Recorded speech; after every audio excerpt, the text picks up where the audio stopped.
Welcome to the Rim Break Rodeo. We hope this video helps. You start by confirming prerequisites: a working browser, internet, and the exact account you plan to use. Open Typing Club. Calm and click Login. Choose the method shown: Google, Microsoft, class code, or email. Use the account tied to your lessons because profiles and progress link to that specific ID.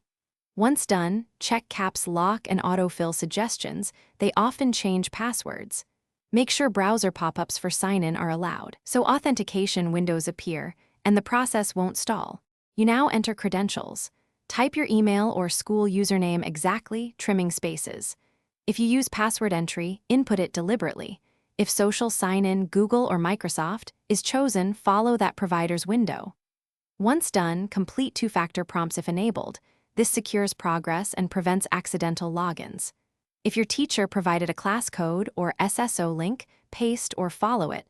That links you to the right classroom. Make sure to accept requested permissions so Typing Club can store your progress. You finish by verifying the dashboard or assigned class appears and start a lesson to confirm progress saving.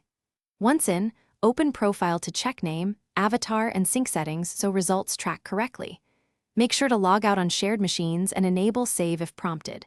If issues arise, like wrong page, login loop, or auth failure, first reset the password, then clear browser cache or open an incognito window. If that fails, contact your teacher or Typing Club support with screenshots. Thanks for watching. Consider subscribing if we helped you.